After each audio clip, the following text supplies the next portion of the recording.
Welcome to Amidon Planet. Good talk, real learning, better teaching. I'm Joel Amidon. Let's get started. Today on episode 138, we're continuing our work of exploring ideas and conversations that lead to real learning and better teaching. I'm joined by Ken Rafanan of Turk, a nonprofit made up of teams of math and science education and research experts that are dedicated to innovation and creative problem solving. Ken's work as one of the hosts of Turk Tech Talks, which is a video podcast series that hosts conversations with educators on how they use AI tools to advance their practice. Ken's going to share what he has learned from these conversations so we can consider our own stance on teaching and learning with AI. That's something I'm thinking about. Holy cow.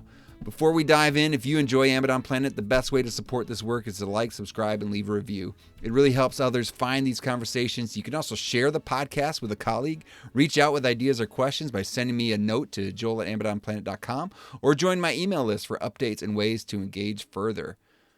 Thanks for being part of this gathering. Now let's get into today's conversation with Ken Rafanan of Turk Tech Talks. Ken, welcome to Amidon Planet. How are you? I'm great, thanks.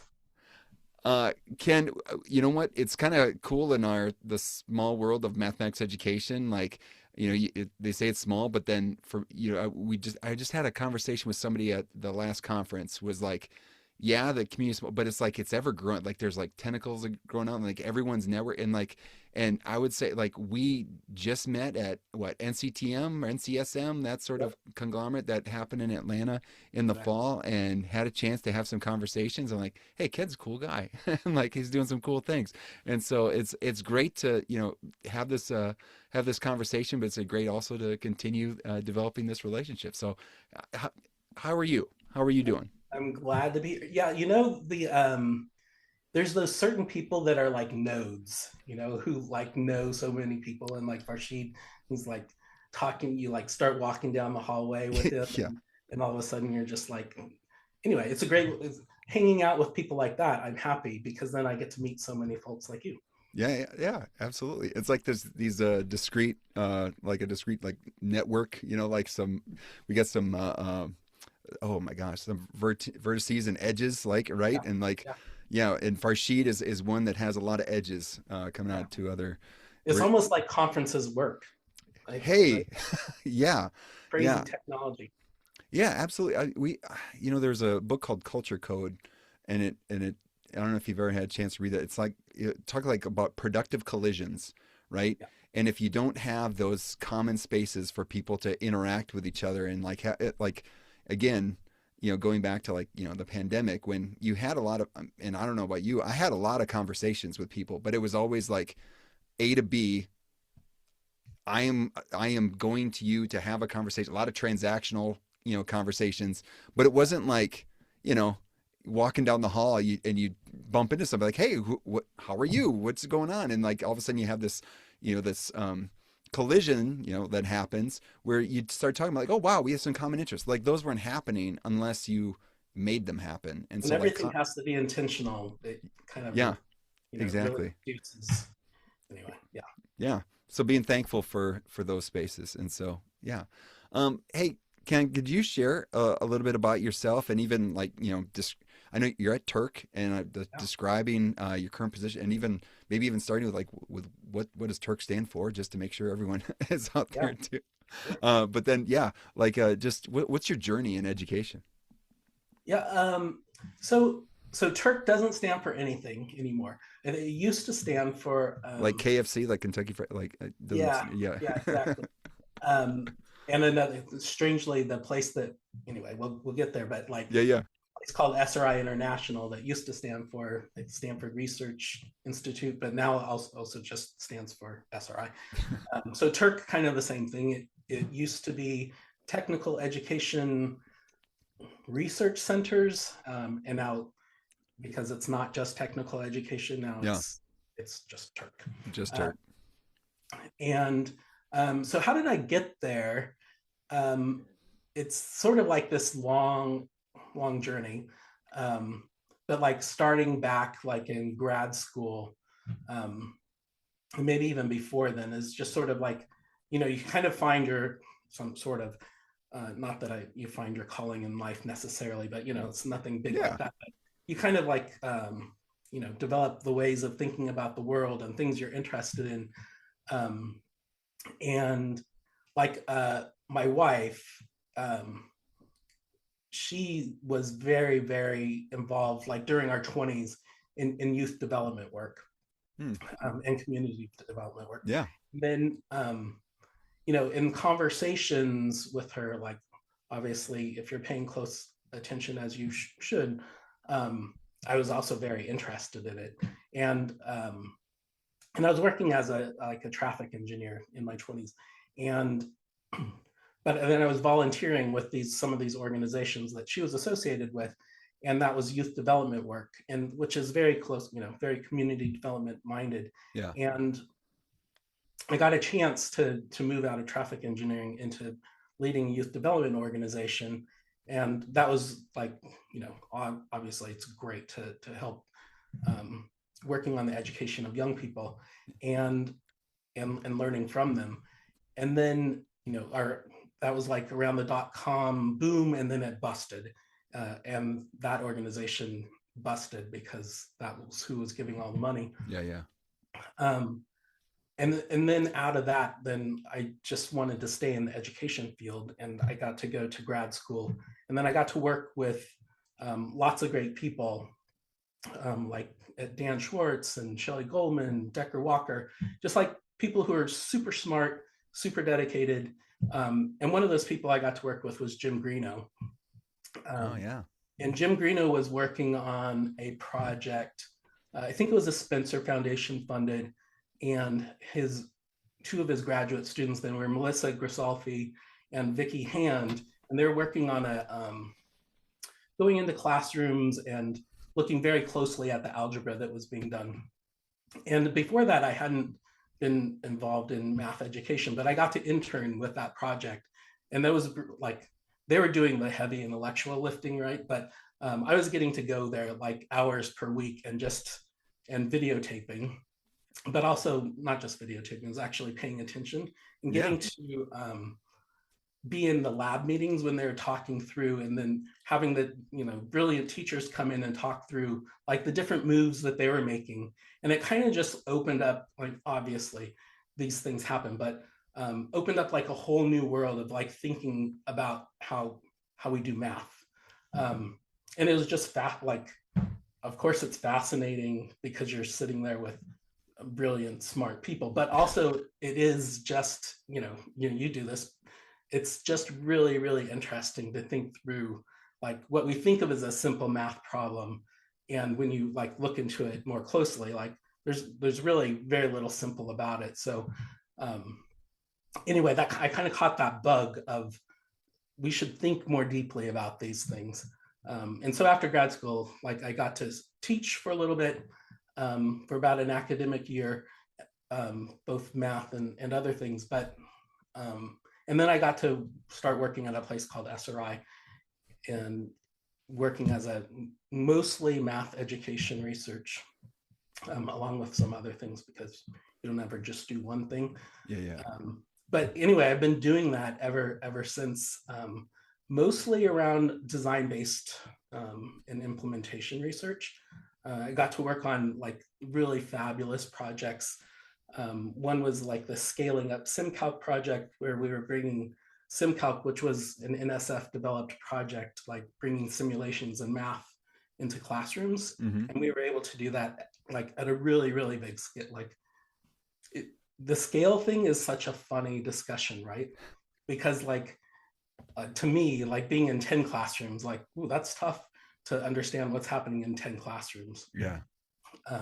But then we were doing it at hundreds of classrooms, right? So it's, um, I still have that trouble of like, are we really learning more, or are we just learning the same amount, but like spread over more classrooms, Yeah. Yeah. Um, anyway, Oh, so I wonder that's, if you thought about the parallels between that and like your original profession with working with traffic. Like, hey, this series of roads oh will yeah, work for this one person. Great.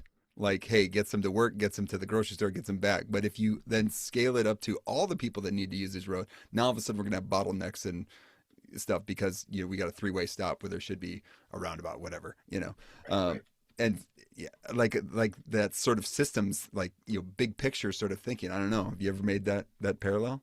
No, Uh, but that is a really good one. hey, Sometimes though, the things like you talked about a roundabout, um, things like that.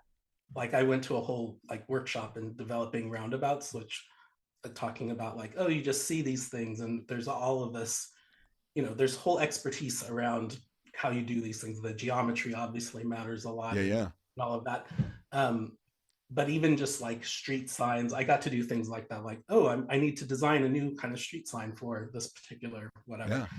yeah, That I really enjoy doing. Like this design based stuff, yeah. I always enjoy doing.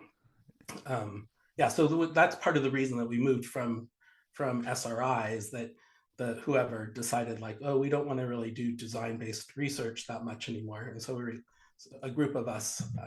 We were like, okay, well, and then so we moved us and our projects to Turk because we believe that design based research is I mean, one, it's just interesting to us personally, but also like we can't rely on the same old, not that it's old, not that things don't work, but Right, right.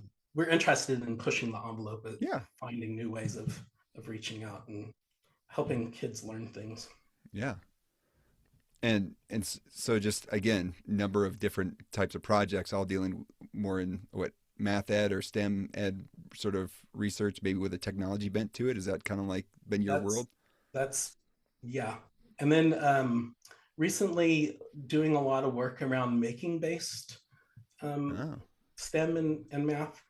And part of that is again like this personal interest. Like we moved to North Carolina during the pandemic, and I joined a makerspace there. And I got deep into making, and I was like, "This is fabulous!" And we'd already started a project on like bringing 3D printing into classrooms. yeah, Um, but then you start following these. You kind of have this intuition about like this could be important.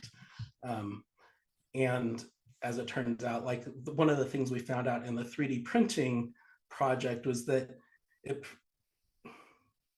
changing what you do in math class often can change who gets it, who engages themselves with the mathematics. mm, And one of our co-design teachers, she she paid super close attention, and she's now not a big surprise, is like a PhD student in math education. Um, but she was like sort of not fascinated, but she picked up very closely around like which kids were picking this. It was kids who hadn't engaged. So she was like in, I think it was seventh grade, maybe sixth grade, but she was like, whoever whatever the child's name was, but like Manny had been checked out of math since fourth grade, basically. mm, Um, and there could be family reasons, or there could be academic reasons. There could be yeah, so many reasons.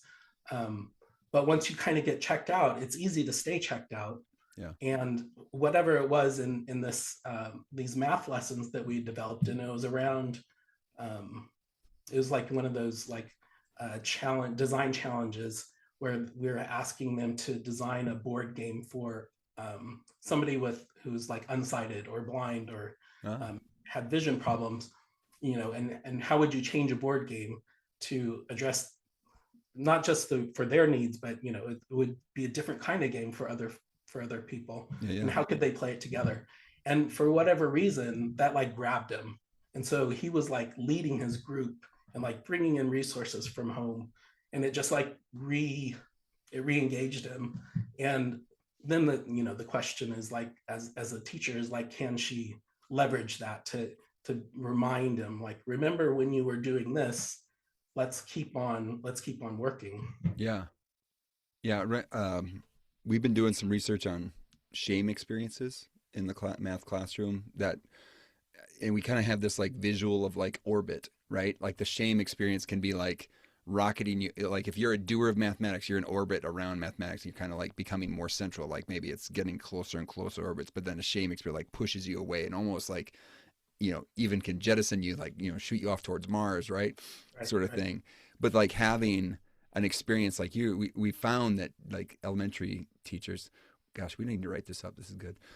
Some having like reconciliatory, sort of like reentry experiences into there, where it's like, it could be like, and again, another experience in secondary school, like another experience at the university, or even their methods class, hopefully with an awesome instructor, can bring them back in. And it seems like, it seems like that could be like a reconciliatory, like, hey, wow, this makes it where I'm actually going to be now. There's like this, impetus to learn the design principles and the math that I need to know here in order to like serve another person so that they can fully participate in this awesome game. Like that's pretty darn cool. Like, I mean, that's there's a lot to unpack there. That's a pretty cool little experience.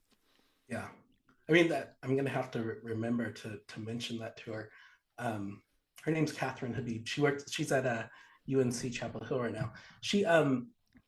But that's great. Yeah, like there's so many levels, and we've been talking in our group now of like what are not just teachers' roles, but sort of other people's in the community, their roles in shaping not just the kids' math identities, but like their own, right? Just Yeah, like yeah, it's very easy for somebody who's has one of those like longer orbits to be like, you know what, this orbit is just fine. I don't, whatever it is, like I'm not a math person either, right? And you're like, we're all math people. yeah, Um, and so, like how do you anyway, so there's like work on so many different levels of the community and in the kids' lives. And it's not just about the kids, like what kinds of shame experiences did they have that they wound up having that kind of self perspective. So yeah. anyway, there's so much work for us to do, you know. Yes, yes. Um, I like. I didn't want to interrupt your No, no. discussing your journey, but I just need to say that Vicky Hand is a very special person to me. And when she was at Wisconsin for the one semester that I had her, then she left to go to Boulder. Um, Again, I think she exposed me to Jim Greeno's work in that class that I had. It was like all about theories and mathematics, which would be a good place to to talk about Jim Greeno's work. And just getting you to understand the different way, like how the power of theory and understanding, like what's happening in a math classroom. What is the difference? I mean, even the difference between teaching and learning, and thinking about what does that look like? What does each of those things look like in a space, and like how to apply those sorts of things. I mean, the fact that that's part of your story too. Hey, there's another node, right in the network. I mean, and so one wonderful thing that I learned there, or a couple of things, is like one in that lab setting, like Jim was very good about not centering himself. Mm. Um, and Which he like probably I could don't even very know. easily, right? Oh yeah, yeah. I Yeah. mean, whatever. He was very experienced at that. He was like close. He was very. He might have retired that year. Anyway, um, but also like he'd come out of that cognitive science sort of individual um, Yeah. sort of perspective, and then started adopted like the more situational and more community minded kind of perspective. And I think he was really sort of embodying that Yeah. in the lab, right? And so like like Melissa and Vicky, they would be leading a lot of the discussions, and as well as the teachers who were part of the study.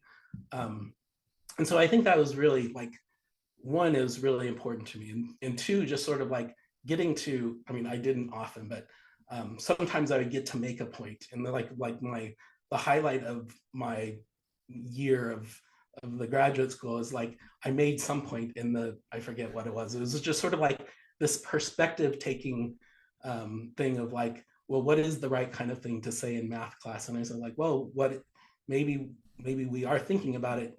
I don't it was just some sort of perspective switch. And Jim said like, oh, that's a good point. I was like, I'm done. I'm like ready to fly off now.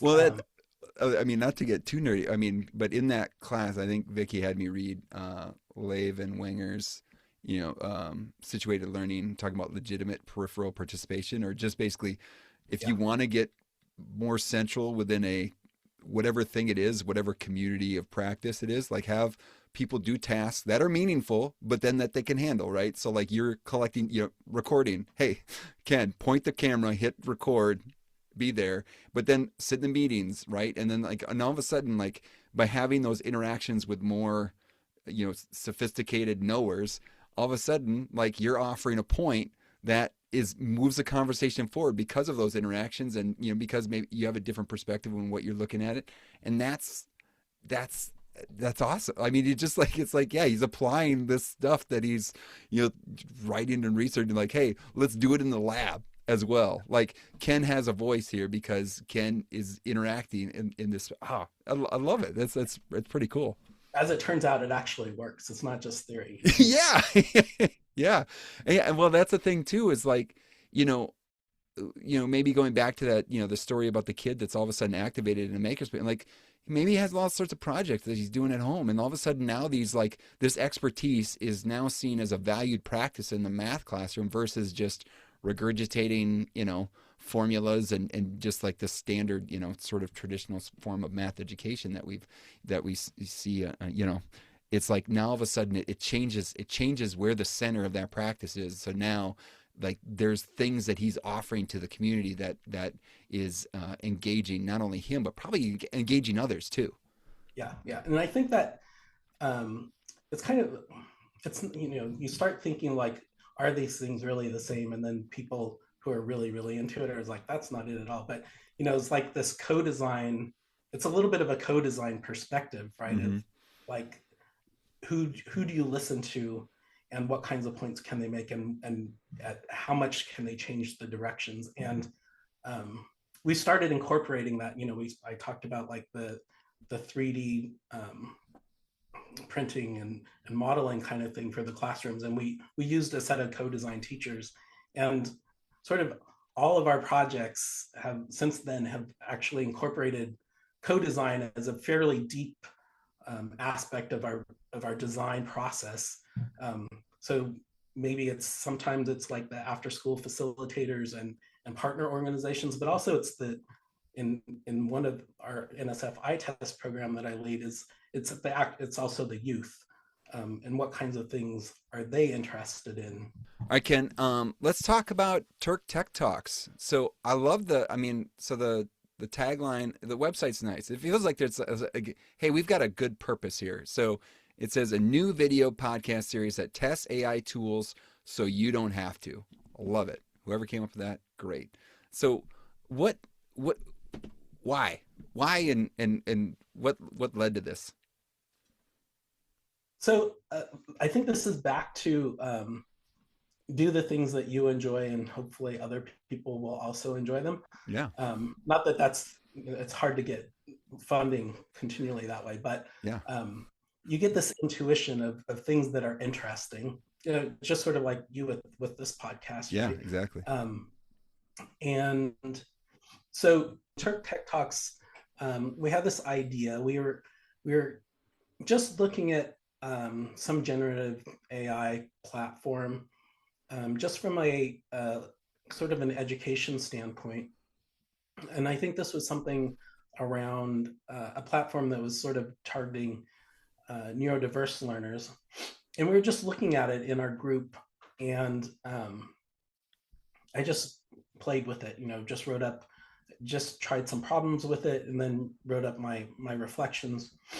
And my colleague Zach Alstead, who had been looking at the platform, like he kind of enjoyed the reflections, and he had some thoughts of his own, and he's like, and he's a podcast fan, and he's like, hey, maybe we should just do something like this.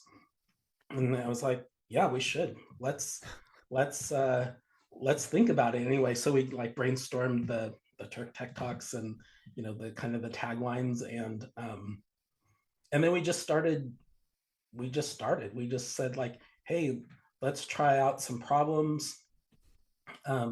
And really that's kind of like the very center of it is trying out sort of in a very unscripted way. Like, one is that we don't have really much of a budget at all, so you can't really do a ton of prep.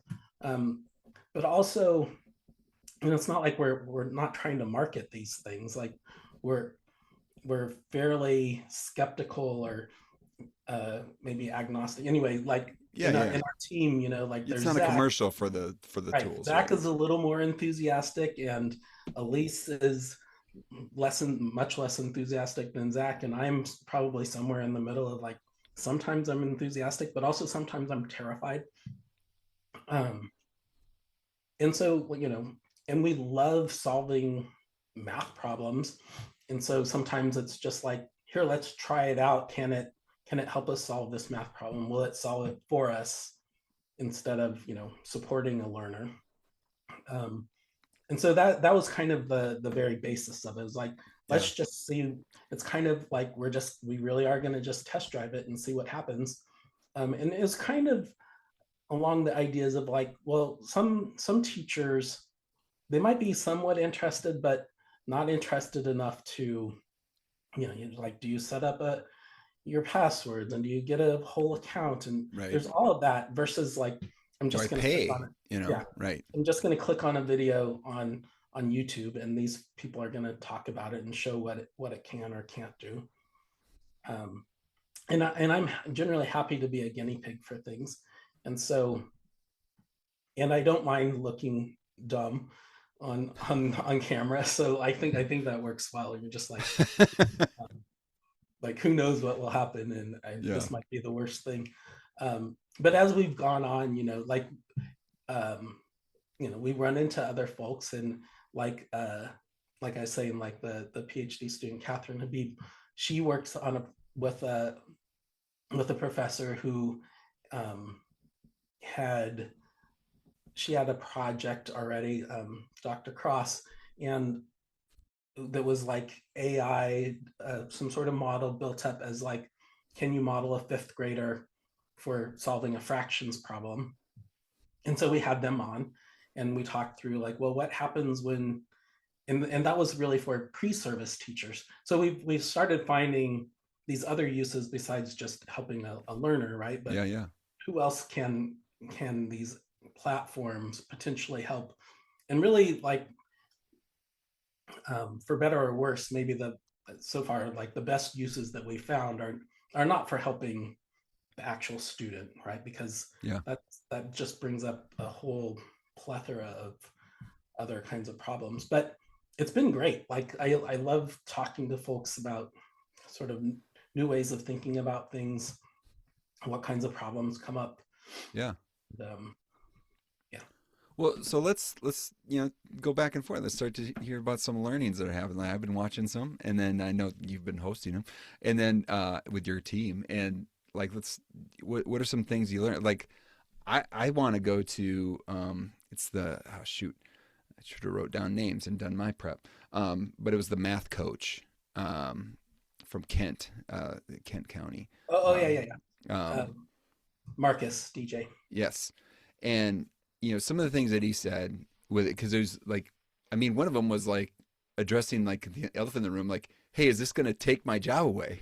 Like, I mean, like, hey, legitimately. But then like thinking like, okay, how do we actually engage with this tool to use it? And like, and what I love about the tech talks is that we get to see in action how someone would engage with it from like, again, the role of like a math coach trying to help teachers engage, like, hey, this is what we're going to do, and we here's a prompt that we could use. And then how you can and his philosophy was start off with a very very wide prompt that gets a lot of stuff, and then start narrowing from there, which again was again trying to see like, well, okay, because prompting is like the new skill, right? How do we prompt the generative AI to do something? And then the thing that I thought that I took, well, one of the things, there's lots of things. One of the things is like, I kind of hear like this percentage rule, like you're gonna do, it gives you 80%, you're responsible for the rest of the 20% or something like that, right? Like, Yeah. and broke it down. He broke it down a little bit more, saying like, okay, 10% is your initial prompt going into it, and then it's going to do about 70%, and then 20% is you taking what it gives you and then shaping it in order to fit what you're trying to accomplish.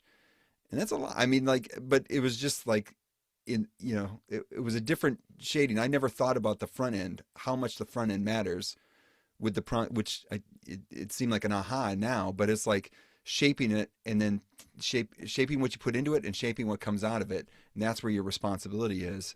And I know that was one of the big, I don't know, the learnings that I had coming out of it, and then becoming a bigger user of things. Are like, okay, I can see how that is like the what prompting actually looks like. I don't know what's if you had Yeah, and something I on think that. the interesting, like, we'll probably all be changing sort of our attitudes or workflows around it. Um, and one thing is that, like the platforms that we have today are not the platforms that we'll have like almost literally tomorrow, right? Like Right. they're just changing so super fast. But also the thing of thinking through of maybe that the 10%, when we were going to school, the 10% to me like really, really mattered. Uh, Mm-hmm. and then maybe what we'll find is like, you know what, I'm going to spend so little time on the 10% because it doesn't matter as much. I mean, of course you have to give it a direction, right? But Right. um and then these percentages kind of changing because that 20% at the end, that might be as much time as you should have been spending already, like on the, it's like, Right. how much time do I have is maybe as about the same amount of time that you should probably be spending. But maybe it gets us to that, like the nuances and the deeper thoughts a little bit faster than we would have.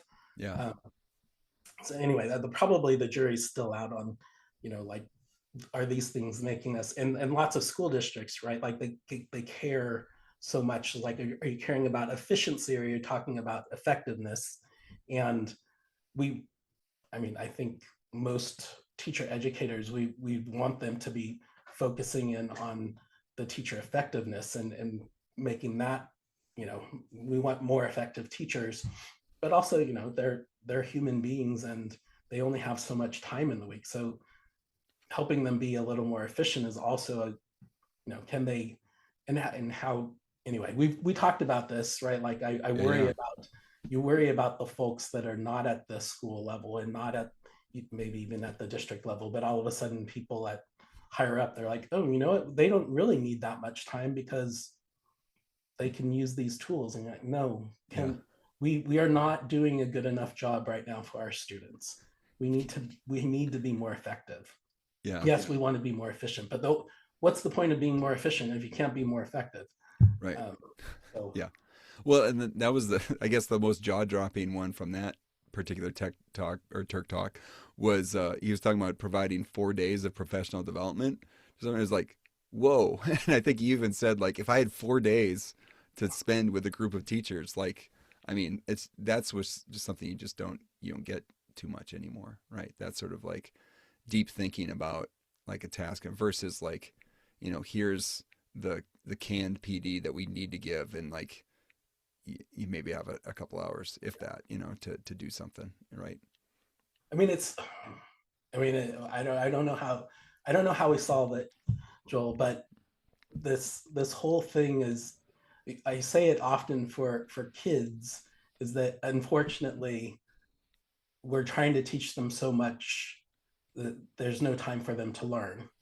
And Mm, it's kind of the same thing for teachers, right? It's like yeah. we want them to know so much, but we don't give them any time to learn all of these things. So it's just like this, the pace of everything, I don't know, maybe it's from getting old or something. It's just sort of like, can we slow down so that we can actually, actually learn? Yeah.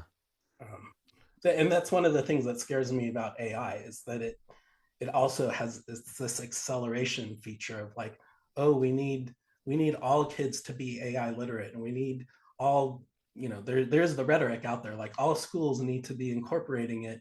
because it's, of course it's the thing.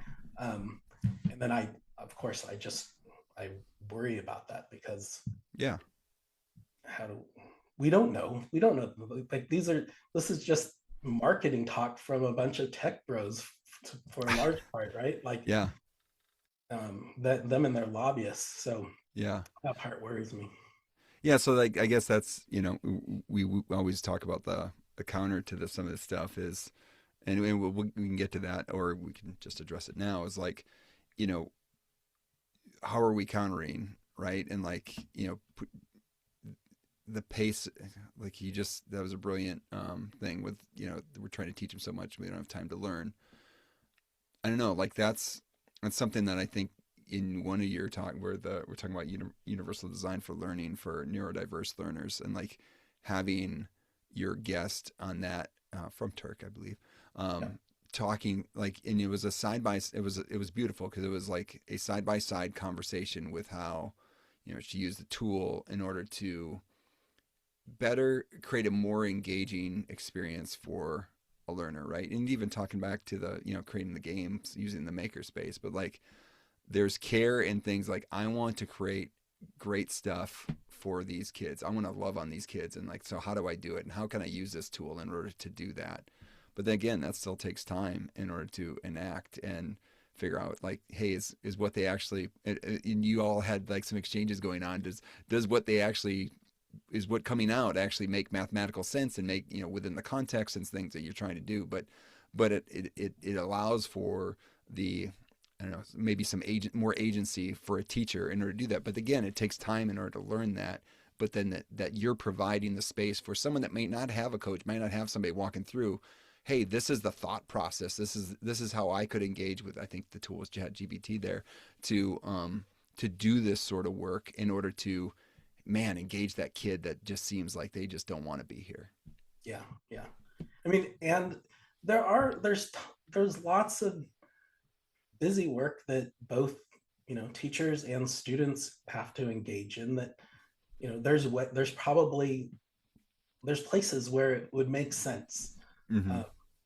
and we should definitely find those. But also, we talk about like sometimes like who's more enthusiastic about certain things, and sometimes my wife watches these episodes and she's like, you're really pro AI. And I'm like, am I though? Like I don't know, like internally I don't feel like I'm necessarily, but also we talk about like, are we giving a platform to these platforms that I'm not sure that should have, I don't feel like we're cheerleading necessarily. Yeah. uh, but I kind of catch myself sometimes of thinking through what's responsible. Yeah. And anyway, so you'd asked like, well, maybe this is jumping ahead too far, but That's okay. um, Go with the flow. thinking through like what are some future episodes, or what are some things, um, like some of the learnings, and some of the things that you worry about, um, is, oh, and I think it was in that conversation with Jody, and maybe I forget how we handled it. I might have just, talking about podcasts, I might Yeah. have edited out the whole problematic section, uh, Mm. and because we were discussing things of like where a platform could potentially bring a youth, and it was something around, it was around mental health stuff, Yeah. and like that's one of my biggest worries about any of this, right? Is like I worry about for the youth, but also for the teachers. Like when you're in a very stressful situation. Um, and anyway, so some folks have started working on the mental health aspects of AI, especially like chatbots, right? Yeah. Because Yeah. it seems like there's something of like, it's kind of like short circuiting our social brains, Yeah. and we start interacting with it in a way that we're treating it as another human, even if we know that it's not, right? And especially for adolescents, it seems to be doing that even more. And we know like social media, it's had like huge, terrible health effects, especially Yeah. for young people. So that part I worry about. And so, for future things, I'm still trying to figure out like, how do we treat that respectfully? And maybe we'll have a whole episode, maybe it's like a few episodes about the mental health aspects. And that's why like when we're talking about like AI literacy stuff, like can you give kids the right kind of literacy so that they are inoculated to it? And I don't know that it's possible, right? Like it's sort of like, Yeah. can you give them a few cigarettes and the nicotine won't, so that they know like, oh, this nicotine is bad for you? Like, well, as it turns out, the nicotine might be so addictive, like even if you're giving it to them and saying like, watch out, this is addictive, like what do you Yeah. do then? Yeah. Yeah. No, exactly. I mean, that's well, and I guess going way back in the conversation to when you're talking about maker spaces, right? Like maker space, I'm gonna get together. I want to engage in making something, and whether it's and even too, you talk about 3D printing, but even like there's all sorts of different things you could make, like woodworking, whatever, you know. And some of that sort of stuff you need expertise with, like I keep thinking of Nick Offerman and like how he's like loves making things with wood and stuff like that. Like to if someone like replicated him as an AI chatbot, right, that you engage with, and like, and yeah, maybe you could use that to make something that's amazing. But there is something about, again, the physically being with someone somewhere and making something together. And then it's not just about making things, it's about the social. It's about like, how do you negotiate, uncomfortable silence and stuff like that versus like the chatbot doesn't care. Like they're always just, yes, yes, Ken, tell me what you need next. And like, you know, like those third spaces where people can get together and do things and engage in, like there's so much to be learned there. We talked about learning before, but like but yeah, I do worry too that we're allowing folks to get away from that. They think they're being social on social media, or they think they can communicate because they're talking to a chatbot, and like, yeah, that's something I think we need to push against. Yeah, and I think that that whole social aspect of learning for folks that are outside of sort of the learning professions, it kind of gets lost, right? Like, Mm-hmm. um, at least when I was growing up, like the idea of like, it's a very much a transmission model. Like a teacher is a person that transmits the information to the student, and that's it, right? Um, but we know that that's not at all how any of this works. Talking about like the Levin Winger work, right? It's like it really is about these relationships, and especially for young people, it's like developing these models of who do you want to be like. Like a lot of us in education probably have these like models of teachers who you definitely remember, and you're like, that's who I wanted to emulate, right? Yeah. Like even if you didn't want to be a teacher, like, oh, I just want to be like that, or I want to think about problems, and like the Jim Greeno, I want to think about problems in this specific way or a different way. Yeah. And then you don't get any of that necessarily from a chat bot. I mean, maybe someday you would, but I don't know what's going to happen. But um, those relationships are central, and humans are social beings. So anything that takes us away from that, I think we should worry about, or like think very carefully about it, right? Yeah. So yeah, you started out off. I just want to I want to officially ask the question just in case you had. So after hosting, so many episodes so far, what have you done differently, or what would you have done differently? I think you've added a little bit there, but I don't know if you had anything else to add to that. Yeah, I think the other. So you've been doing a lot of podcasts. So I would want to be a better podcaster. Like sometimes, like who knows how much better the episodes could have been if I knew what I was doing, right? Um, One thing is like it's super helpful to have another, like you do this on your own, but thank goodness like Elise and Zach have been there for, like, I've never done it alone. Yeah. So part of it is being able to like listen to the guest. And Mm-hmm. so this is just like pure Yeah. podcasting Yeah. No. No. world, All that good. um like both listen to the guest and think of like the next question. Like that's just being a good conversationalist. But Yeah. it's, to me it's like so much harder when you're like behind a screen and I'm having to try to track like both time and what should the next question be Yeah. versus just if we're just talking like a normal conversation. Like Yeah. my rabbit holes are just so deep and so long, Yeah. it Yeah. will just keep on going. But maybe like for the podcast, like not that not everybody is so interested in the rabbit holes. Yeah. So that's one thing. But the other thing is I really think is trying to figure out how to really address all the other issues with AI Yeah. in a responsible way. And I'm not sure that, like, one, we haven't figured it out for sure, and two, maybe you as a podcaster have some ideas of like, you don't want to lose your audience, Right. but also it's like sort of irresponsible not to talk about, there's tons of issues with AI in the world. There's the environmental impacts that lots of people are very worried about, and being in Texas where our electrical grid is not really set up for it and our water isn't really Yeah. set up for it. There's things like that. Yeah. Um, and then there's the mental health aspects, which to me is like the biggest thing, right? Like, I was watching a conference on AI mental health stuff, and one of the people brought up like 1 in 5 high schoolers have reported that they or somebody that they know have had a romantic relationship with an AI.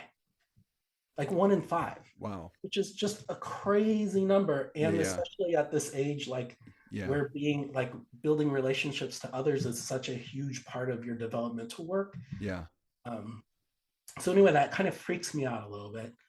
And how do we handle that in a way that's responsible, but also like, can we just turn off the spigot? I don't know that that's possible either. So Yeah.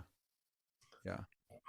anyway, Well, and there's tons of like AI that is not chatbots. So that's the other part, is that there's other uses of this sort of the broader technology that um, folks should know about, right? Because we shouldn't. There's a lot of bathwater. Don't throw out the baby with it. yeah. Yeah. No, that's good. Um, and I don't know, and again, we've kind of already gotten to this, but I just want to ask it because make sure if you had anything, what would be the major critique of this work? And you already said like, hey, are we being like brought to you by Claude? Like it's not an ad, you're not advertising. Um, but anything else that you'd, I mean, I I guess that think would be the main thing. I think that's definitely Yeah. definitely it. And that my wife knows me quite well, um, and the fact that she brings it up, Yeah.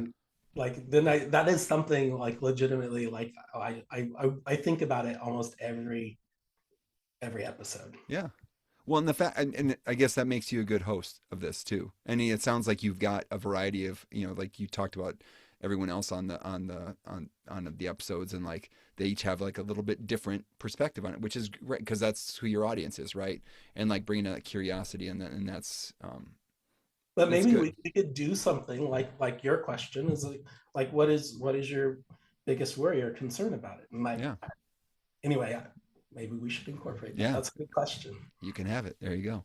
Thank you. Um, Hey, so I've got some questions I ask everyone, and just knowing your expertise and and also the people that you got to hang with, like Vicky and Jim Greeno. That's Yeah. awesome. So what's the best thing lately that you've learned to help you teach better? The one thing that, not that I get to teach that often, but the and throughout all of these episodes and whatever, all of our work, right, is really that thing of like centering the human relationships. Mm-hmm. Um, and so people wouldn't necessarily imagine it, but even maybe even especially in math class, of centering like the human experience of like, what are the relationships being built, and how are people engaging in that the mathematical community, um, is really, that is really the center of our work. And it's something that it's easy to forget when you're like writing up a curriculum or something, but it's something that I think we should always just keep in mind. It's like, it's this person to person and the community aspect of it, because like, does it really matter if you understand that, whatever, if you're dividing fractions, that the flip and multiply kind of thing is like, Yeah, yeah, that part doesn't really matter that much. But like, the fact that, can you walk kids through why flip and multiply is a thing, yeah. and why, and they're like, oh, when will I need to ever know this, et cetera, et cetera. Like, but you do need to, one, you need to know it, and two, what we're doing is we're working, like, we're working on our brains and building that Right. capacity to problem solve, and you're learning about a different way of moving through the world, where you're not just accepting an answer, you're trying to make sense of it. I think all of those things is real, so super important, that you don't, and that's the kind of thing of like when you interrogate, how people are using Gen AI stuff, Yeah. so that it's you're often missing out on all of that. Um, and so that's just part of, you know, I, that's central to our work. So Nice. Um, all right. So I've had a midlife crisis, and maybe it's a way to disconnect from the interwebs as well. And I'm engaging in physical media. So like I got a Blu-ray player, Ken, and I got a bunch of Blu-rays. Like it's been fun, 4Ks even, getting a little fancier. So and then a record player, and I've always loved books. And so, what's one piece of physical media? So, a book, an album, and you don't have to actually have them, but like think about like what's one piece of physical media that you'd love to listen to, watch, read, that thing you're like, hey, you need to check this out. yeah, yeah. Name one? So our my wife and I, we have a 22-year-old son who's like super wise, like wise beyond his, like, somehow Yeah. coming from us, but super wise, and he got us to do like some book clubs. Nice. And so like we don't always have the actual physical book. Sometimes it's off of, it's an ebook or something. Yeah, yeah. Um, but getting to do that, and even though we're using Zoom to talk through these things, like that's been um, such a nice experience. We sometimes some friends have joined in, Yeah. um, but and I know book clubs have been a thing for a while. But doing it with our son is like so much better, Oh my gosh. Yeah. um, because you just sort of like you often don't get to be like, oh wow, that's so smart, and when you're talking about, and we've done mostly fictional books, Yeah. um, and it's just like a great way of getting insight into how somebody else looks at the world. Mm-hmm. um, and anyway, getting to do it with our son is like fabulous. Nice. And he's the one that's organized it, so that's even better, right? Like somebody else organizing this is Yeah. great. I mean, do you have a title that you would recommend? Oh, well, we've done a few different ones, and some. Here's the maybe the most interesting thing is that you read some of these books, and then you're like, maybe, maybe not, or some other ones. Yeah. Um, so there, we read one of the books from the Cairo trilogy, which is I forget the author's name. It's Egyptian, Yeah. and our son is he's deep into Arabic studies, Nice. and he's like becoming kind of fluent in Arabic, which is another crazy thing. Yeah. Yeah. Um, and and so there's just like these perspectives. There's tons of like gender stuff, Yeah. and then there's tons of like cultural differences, and then you're trying to make sense of, is that the author's real perspective, or is it just like a character that goes along with the story. Yeah. um, and so that one, I'd read it before, like a long time ago, like I don't know, 40 years ago. uh, no, not quite 40, but a long Yeah. time ago. Yeah. Yeah. And I remembered it, and it was like, and then we reread it again, like decades later, and then we read it all together, and I was like, oh, I don't know, that's like, that's not great. Yeah. And then we just read one by, is it Lessing, a science fiction author. Mm-hmm. And again, it was like, it was a shorter piece. It was something like, anyway, it's about a robot and a monk and the robot or something. And you're just reading, and you're like, I don't know, sometimes. Anyway, so it's just this very Yeah. nice, like we don't even have to like the book, or sometimes we really don't like the book. Yeah. And it's just a nice thing to experience together. It's because you like, it's like Oh going on yeah. a trip together, and hopefully you like the place that you go to, but it's travel nonetheless, right? Right. Yeah.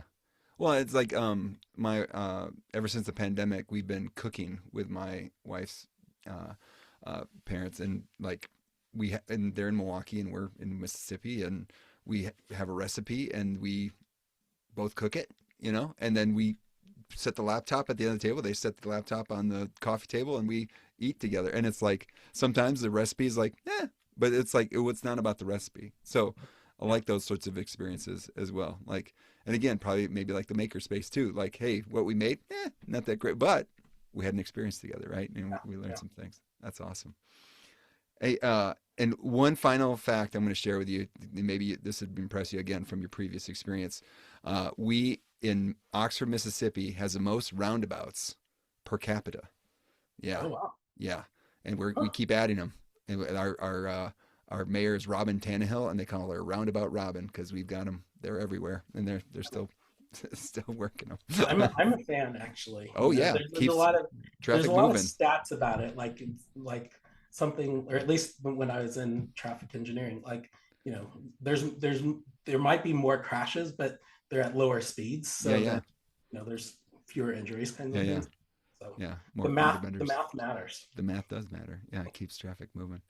Hey, Ken, anything else to share, promote? Obviously, we'll put the link to the Turk Tech Talks in the show notes, but anything else that you want to put out there?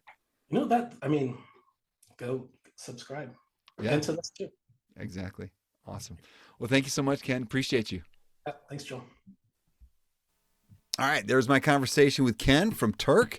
So glad that he was willing to share his time and expertise. Speaking of time, it's time for the mailbag, where we hear what you're wrestling with and what you're trying. Sometimes it's a question, sometimes it's a pushback, and sometimes it's a resource you think the rest of us should know about. So Dave in Michigan, who also hosts the podcast, Teaching Like Ted Lasso, we'll put a link in the show notes. He shared some appreciation for our latest episode. That was 137, Grammar Without the Groans and a Bit of Fun with Patty McGee. And he shared some resources. So again, Dave's a math guy like myself, but having to wade into the world of writing and grammar and all that sort of thing. So that brought up some ideas. So he had an episode of Teaching Like Ted Lasso with Chris Tavani that we'll put a link to in the show notes. And he also talked about the book Improv Wisdom by Patricia Ryan Madsen.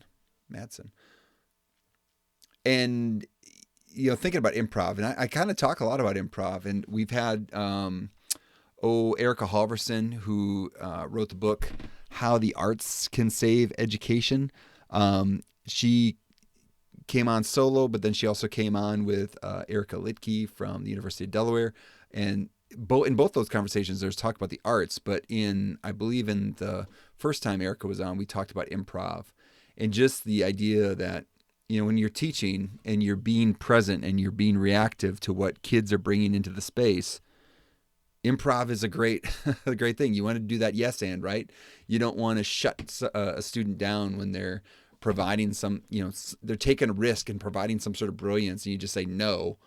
Like it shuts down their thinking, or are not receptive to what they're bringing to the table, right?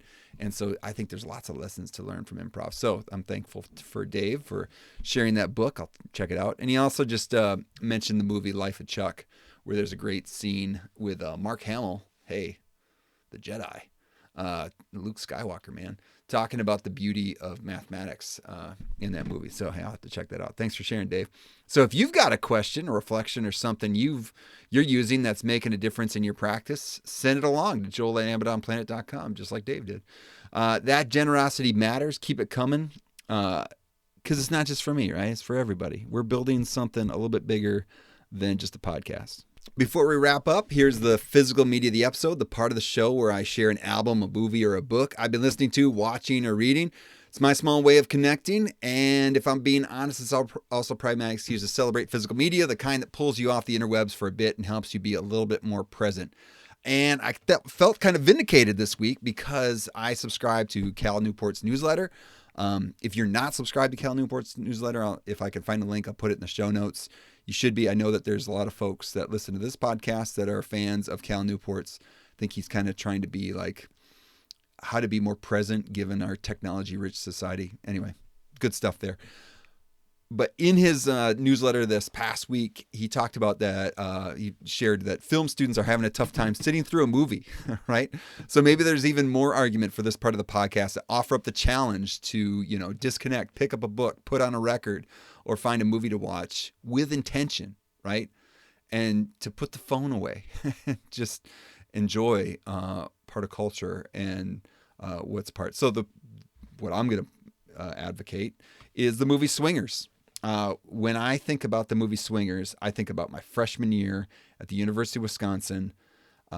It was early in the fall, and people on my floor of Chadbourne Residential College were going to put on the movie Swingers in the lounge. And it was the first time there was like a movie that I'm like, okay, there's a lot of people that are very excited about it, and I have no idea what that movie is or what it's about. And it was like, opened my eyes to film beyond what was put in front of me on, commercials and trailers in front of films, or either on video or on, or at the movie theater. And it was like, there is something out there besides that. And so got exposed to Swingers, got exposed to like the documentary American movie, which you've never seen it. It's about these dudes in Wisconsin and Milwaukee that are trying to make a movie, and it's hilarious. But it's like all these things. And there was a movie store on State Street that we had to go to every now and then because some of my classes had, like, you had to go watch a movie and you couldn't find them out there. You couldn't go to Blockbuster. You couldn't go to Family Video. You had to go to like this like kind of boutique movie store to get them. And it's just, there's something about it. And now looking back, like Swingers is one of my favorite movies. It's early, the earliest Jon Favreau, Vince Vaughn, Heather Graham. Well, not the earliest. I think they're both in Rudy, but Heather Graham's in there too in the end. But like this, just, I don't know, the desire for, Jon Favreau to get his voice heard and the experience he's having. He made this, wrote this movie, and then getting people to come along on the ride with him. And like Doug Liman, who is the director of this, who's gone on to produce a bunch of cool stuff like The Bourne Identity, and things like that. I don't know. It's kind of cool seeing the beginnings of all that, but then also at the same time, this movie like started stuff. Like people were dressing and dancing, based off of what was out here, and like kind of open your eyes to what maybe life was in Hollywood when these guys were young, which is kind of right when I was young. And, wanting to say things like Vegas, baby, Vegas, like that is part of the culture. And like how something like this can shape culture is kind of cool. So it's almost like an artifact. And so, maybe it's for those of you that have gotten to know me and I've started talking about collecting Blu-rays. There's an episode of The Big Picture a few years ago that talked about physical media. There was before I started getting into it. And one of the things was, hey, if you see one of your favorite movies, just go and buy it. Because it's not just the movie, because there's also context around it. Like in this Blu-ray, there's like some special features with some documentary about how they made the movie. And again, it's interesting to hear like, who, Jon Favreau is very famous right now and all his stuff he's doing with Marvel and Star Wars and stuff. But think about how he got his start. Like, that's interesting. That's cool to see, like, the pictures of like his apartment and stuff like that.